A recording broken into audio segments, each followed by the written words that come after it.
Gold prices बढ़ने लग रहे हैं। इनफैक्ट जिस दिन मैं ये वीडियो रिकॉर्ड कर रहा हूं गोल्ड प्राइसेस 74,500 रुपीज पर 10 ग्राम पहुंच गए हैं, अपने हाईएस्ट हाइस पे हैं। एंड बहुत सारी ऐसी कंपनीज हैं जिनको गोल्ड प्राइसेस के बढ़ने से काफ़ी फायदा हो रहा है। आज की वीडियो में हम कुछ ऐसी कंपनीज के बारे में डिस्कस करेंगे ताकि यू गेट टू नो कि ओके कौन सी कंपनीज बढ़ रही हैं एंड मे बी उनमें ट्रेड करके आप भी कुछ प्रॉफिट कमा लो। सबसे पहले मुथूट फाइनेंस। आपको पता है ये एक एनबीएफसी है, नॉन बैंकिंग फाइनेंशियल कॉर्पोरेशन है, जिसका मेन काम है कि ये गोल्ड के अगेंस्ट लोन्स देते हैं। अब इनका मेन गोल्ड से ही डीलिंग है, गोल्ड से ही अपने पास रखते हैं, उसके अगेंस्ट में लोन देते हैं। मैं एग्जांपल देता हूँ, इन्होंने मान लो 100 रुपये के गोल्ड के अगेंस्ट, जस्ट एन एग्जांपल 100 रुपये के गोल्ड के अगेंस्ट 100 रुपये का लोन दिया, लेकिन अगले दिन गोल्ड के प्राइसेस बढ़ गए, एक हफ्ते में गोल्ड के प्राइसेस बढ़ गए, तो लोन तो 100 रुपये का ही है, लेकिन जो गोल्ड है इनके पास उसके प्राइसेस बढ़ गए, तो वो उसके अगेंस्ट और पैसा जनरेट कर सकते हैं। सो इसी तरीके से कमाते हैं एंड गोल्ड के राइजिंग प्राइसेस से इनको काफ़ी फायदा देखने को मिल रहा है।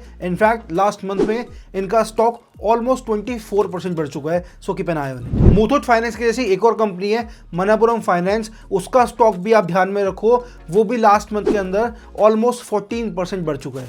नेक्स्ट है टाइटन कंपनी लिमिटेड। आपको पता होगा कि ये इंडिया के लीडिंग ज्वेलरी ब्रांड है एंड जिस तरीके से गोल्ड के प्राइसेस बढ़ेंगे उस तरीके से इनका भी रेवेन्यू बढ़ेगा। कंपनी का रेवेन्यू बढ़ेगा, उसका डायरेक्ट इंपैक्ट स्टॉक मार्केट में देखने को मिलता है। तो ये भी एक शेयर है जिस पे आप नजर रख सकते हैं। सिमिलरली ज्वेलरी मार्केट का एक और बड़ा प्लेयर है पीसी ज्वेलर्स, उसके शेयर पे भी आप नजर रख सकते हैं।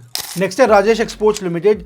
ये गोल्ड के रिटेल और एक्सपोर्ट में डील करते हैं। अब सिंपल सी चीज़ है कि अगर गोल्ड के प्राइसेस बढ़ेंगे तो इनके एक्सपोर्ट के रेवेन्यूज भी बढ़ेंगे एंड उससे इनको फायदा देखने को मिल भी रहा है। सो ये भी एक स्टॉक है जिसको आप नज़र में रख सकते हो, Rajesh exports limited. Last but not the least, banks. जिस तरीके से एनबीएफसीज, जैसे मैंने बताया मुथूट फाइनेंस और मनप्पुरम फाइनेंस इस तरीके से गोल्ड लोन से फ़ायदा उठा रहे हैं, वैसे ही एचडीएफसी बैंक, एसबीआई बैंक ये भी गोल्ड लोन्स देते हैं एंड इनको भी डायरेक्ट फायदा देखने को मिल सकता है गोल्ड के प्राइसेस बढ़ने से। तो इनके स्टॉक पे भी नजर रखो। Alright, so that's all for this video. मिलते हैं नेक्स्ट वीडियो में विद सम न्यू स्टॉक्स।